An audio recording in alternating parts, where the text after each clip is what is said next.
viena naujausių technologijų rinkoje, kuri be jokių adatų ir pjūvių sumažina veide atsirandančias raukšleles, mažina odos suglebimą ir išryškina veido ovalą.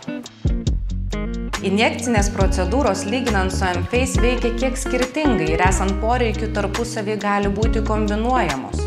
Užpildai mums padeda išlyginti raukšles ir išryškinti veido kontūrus. Botulino toksino injekcijos fiksuoja raumenis ir taip mažina esamas raukšleles ir stabdo naujų atsiradimą. O M-Face dėl šioje technologijoje naudojamo sinchronizuoto radio dažnio skatina elastino ir kolageno gamybą, kurie suteikia mūsų odai natūralaus švytėjimo, skaistumo ir stangrumo.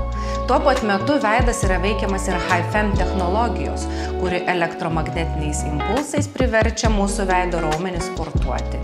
Sujungus šias dvi technologijas skatinamas ne tik odos, bet ir veido raumenų atjauninimas.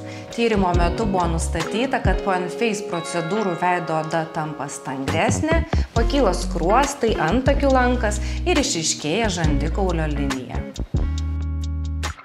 M-Face procedūros metu galime individualiai reguliuoti radio dažnio ir HiFem impulsų stiprumą.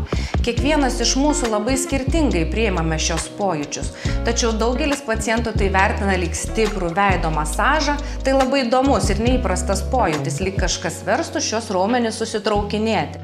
Mes turime suprasti, kad šios procedūros metu įdarbiname veido raumenis gerokai stipriau, nei jie yra įpratę dirbti. Todėl raumens tonusas pastebimai pagerėja ir džiugina mus efektyviais rezultatais.